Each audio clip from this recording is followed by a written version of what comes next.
Welcome back to the Super Good, Super Delicious podcast. I'm your host, Carly, with an EY. Today, we're going to be talking a little about how to prepare a showcase, like a dessert showcase or anything. The holidays are coming up, so I thought this would be a great time to touch on this topic. I was going through my old notebook from a vegan desserts course that I took back in 2020. So I graduated, it's up here on my wall.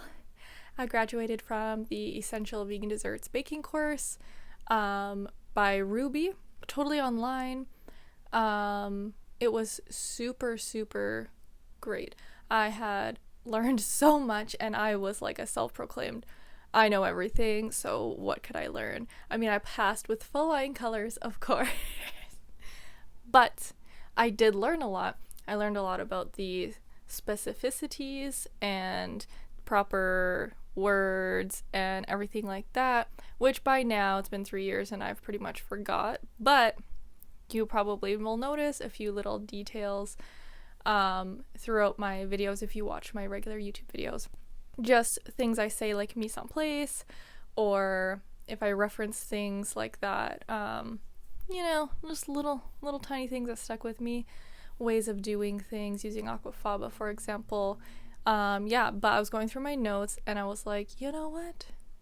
This would be really great information to share with my community. So we're going to just go over a little bit of that sort of thing. So this really could be for anyone. This doesn't even have to be with vegan or gluten-free at all. It's literally just anyone's knowledge. If you're preparing a feast or a meal or a bunch of desserts for a party, whatever the case may be. So let's dive right into it. Number 1. We're going to be thinking about the recipes and the components of what you're putting together as an overall experience. You want to make sure you're balancing flavors and textures and making sure there is a variety. So let's say you have like cupcakes, tarts, or pies, so that you have a variety altogether, okay?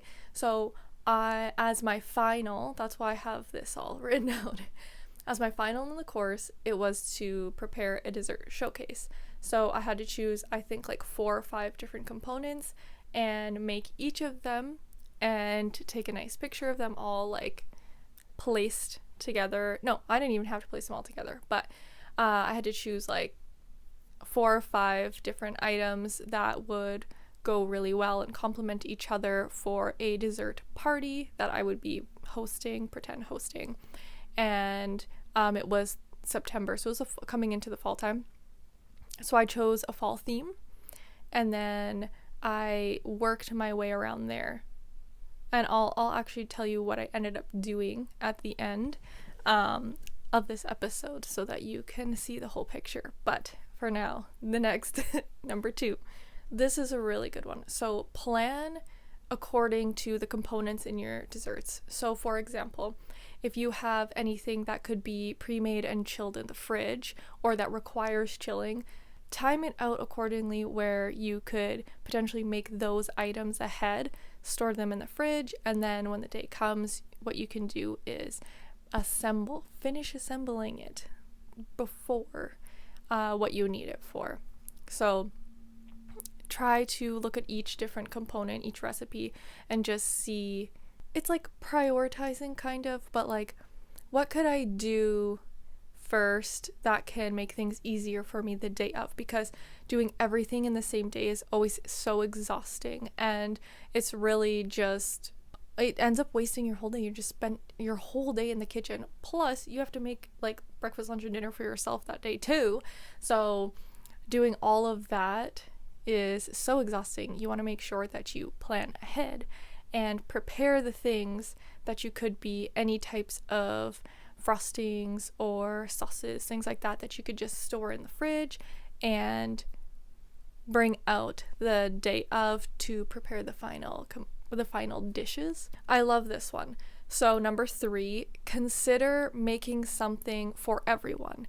So say you have one option that's gluten-free, or if you are gluten-free, maybe consider making, okay, I guess it could end up being gluten-free by accident, but something that like other people wouldn't really know is gluten-free. Like for example, a Nanaimo bar.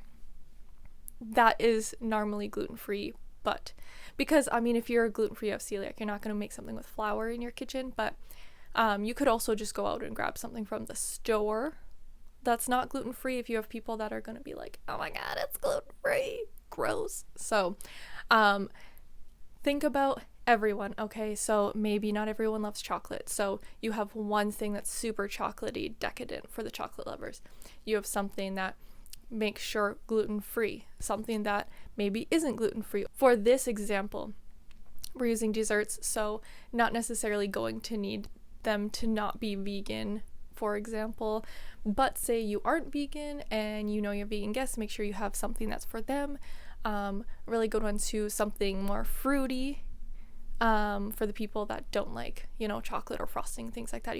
You have a more fruit based, like a fruit crumble, something like that. Maybe even something lower in sugar, like a more healthy dessert option as well is really great. So having a variety so that you can make sure everyone can enjoy something when they come. Okay, number 4 is make everything teeny tiny.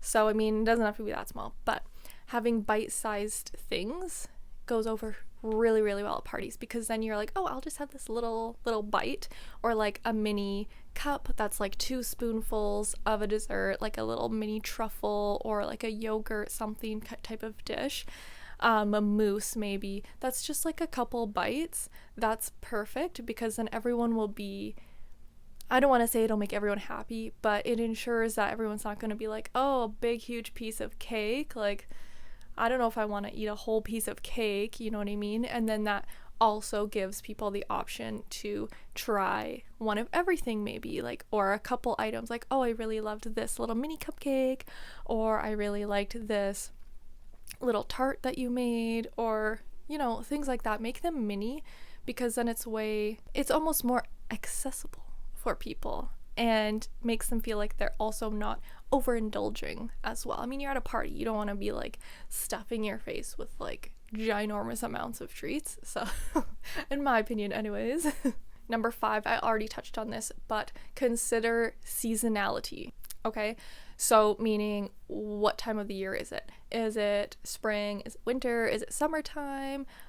Plan according. So if it's fall, you have more of a fall feel, or if you're doing like a Christmas in July, you know, make sure it's Christmassy, obviously.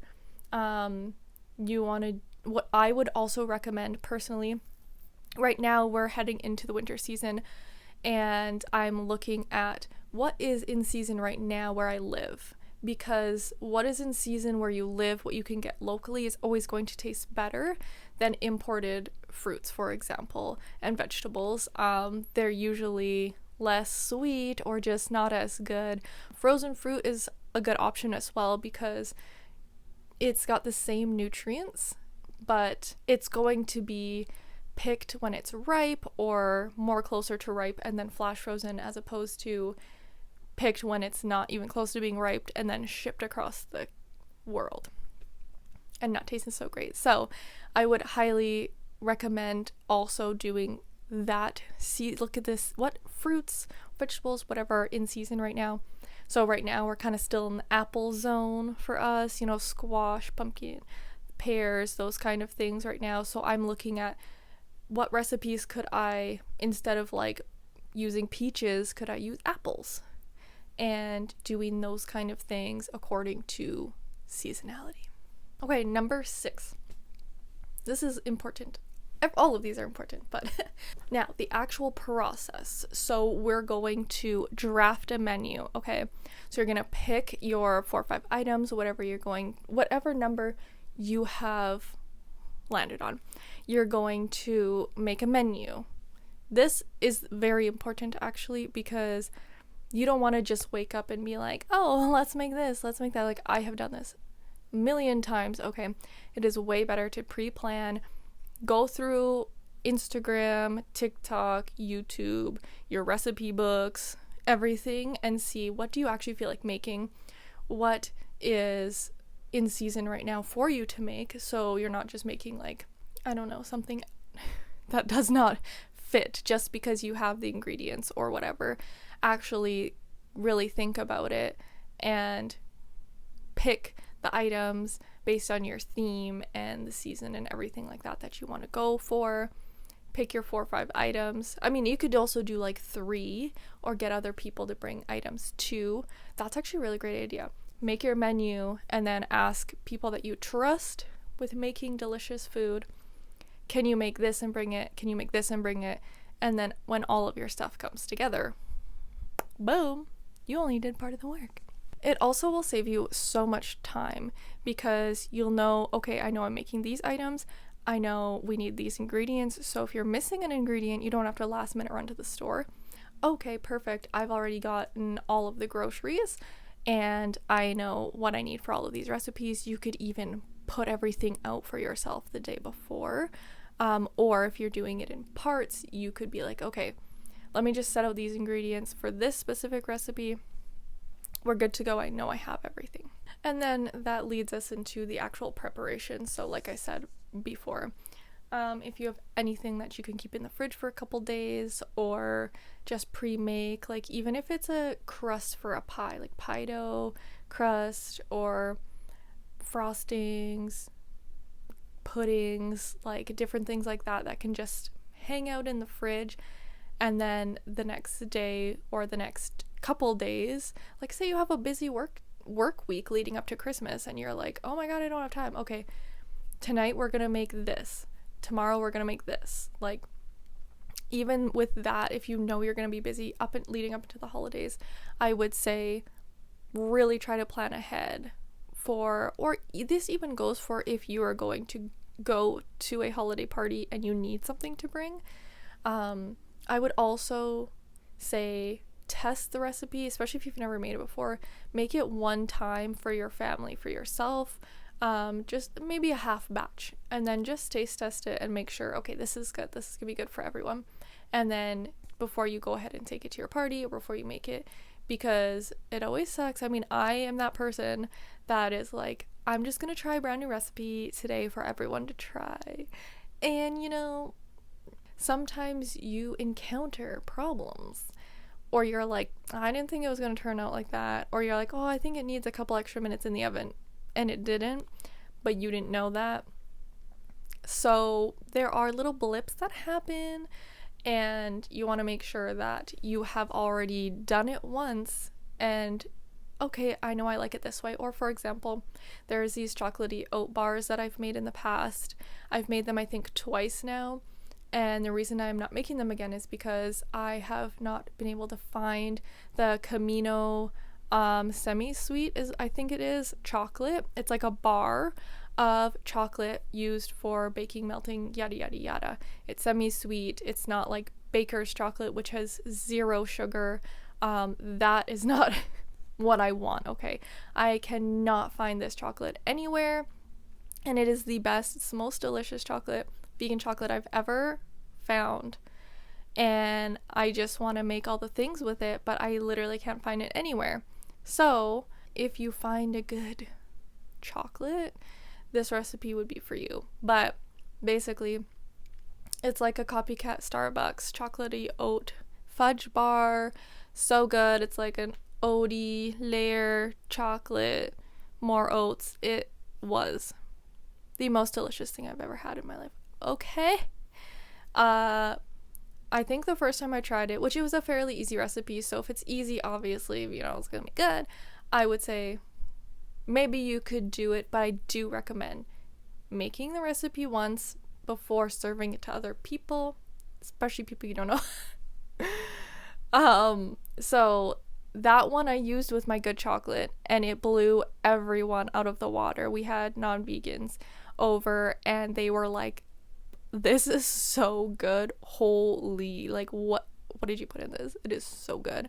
The next time I didn't have chocolate, so I just had chocolate chips, and I just used the chocolate chips, and we were just for my family. We were just eating it, and we're like, it's not as good. It was just not as good. Okay, so sometimes, I mean, for the people that hadn't had that before, they would probably think it's good, but the quality that chocolate chips are is not as good. They don't melt like how baking chocolate is to be melted. They're not meant to be melted down and used to coat things, for example, okay?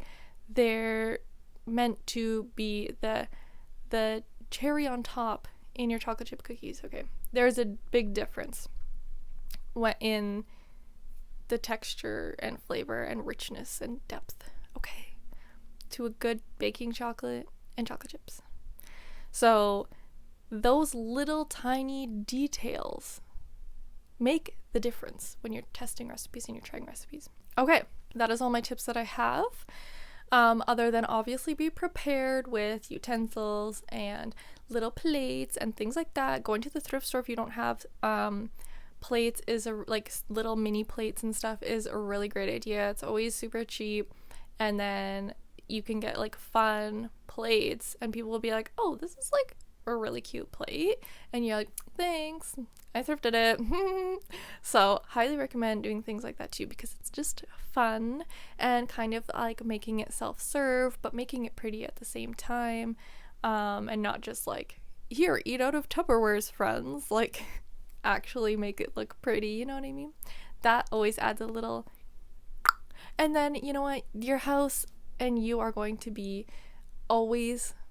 you're going to be the person that people are like, oh, we got to go to their house because they always make the bomb desserts and they always have, like, it looks so fancy. You know what I mean? You want to be that person. At least I want to be that person, because I swear my love language is feeding people. I don't even love sweets that much, but like I love baking and I love feeding people, like especially sweets. So if you're like me, you want to put in the extra effort, okay? We will wrap up this episode. And it was a little bit of a quick one this time, but that's okay. We'll wrap up this episode with what I did for my dessert finale, my dessert showcase for the Essential Vegan Desserts course. Okay? I wrote down here 5 things that I did. I don't think I did all 5 of those items. I know for sure. Okay, I did mini pumpkin pies. So they were just like little mini pumpkin pies, little whipped cream. Amazing, delicious. I mean, those you could even cut into like 4s and it'd be like a little tiny mini pumpkin pie. So cute. Yeah, you could do that. So that was one of my things that I did, because it was fall, remember? So fall theme. The second item that I ended up doing was cheesecake. I've never made cheesecake, or I've maybe tried it once before. I still haven't been able to successfully make vegan cheesecake that I liked. I don't know why. I need to keep trying different recipes, but it's just like, and I have a Vitamix, like I have a blender that can just pulverize things, but for some reason I don't know if it's the ingredients, if I don't like cashew based or what's going on here, but I need to find the right recipe, because I didn't really love that recipe that I did for that. But I did mini cheesecakes with some type of, I think I did maybe like a blueberry or a strawberry compote on top. They were just really sour. I don't know. I really gotta do like a cheesecake test. Try cheesecake again, because I don't like non-vegan cheesecake. Hated it growing up. I have come to love good vegan cheesecake. I really, really like it. So if I could actually pull it off and do a good one, I would make it. And then I did chocolate cupcakes with mini chocolate cupcakes with frosting. So super simple. Oh yeah, that's what I did. And then I did carrot cake. So I just had done like a square pan carrot cake, bars, and I did a cream cheese frosting, which if you watched my last video, it's the carrot cake in there. And then I have a video about frostings as well, where I have made cream cheese frostings, super, super easy and delicious. And I'm not sure, oh, I did do one other thing. In my notes here, it says that I did a fruit cobbler, but if I'm remembering correctly, I did like an apple, like a mini apple something in a little bowl and I put ice cream on top. Maybe it was like a fruit cobbler and I just used apples because it's fall and then I put ice cream on top. I think that's what I did. I mean, that was 3 years ago. So I think that is, I'm trying to also remember the pictures that I took of all of my final. I'm pretty sure that those are the things that I did. So, you know, a little bit of everything. I tried to go with like a sweet chocolate cake and then a little like healthier, I don't know if it's healthier, carrot cake, more, you know, sweet but still the cream cheesy, and then the apple cobbler, you know, more of fruit again. I guess they're all kind of sweet, but pumpkin pie, because, you know, not everyone loves pumpkin pie either. And then cheesecake, so cold, tart. I made it fall, and I got a really good grade on that, but anyways, that was what I did for my dessert showcase for my final in my baking course, and it was super fun, and it was a lot of work, okay? Like, it was a lot of work. And I was also rushing and trying to finish everything before the deadline, which was within a couple of days. And I was like baking and taking pictures in like the middle of the night. Yeah, it was like cupcakes. You can totally make, cool, pack up, put in the freezer. Okay, you could put those in the freezer like a week beforehand. Could have done that. The frosting, same thing. Frosting will last you. Could have whipped up the frosting, just kept it in the fridge for like 2-3 days. Would have been perfection. Okay, pumpkin pies, I don't know if I would have really done that that early.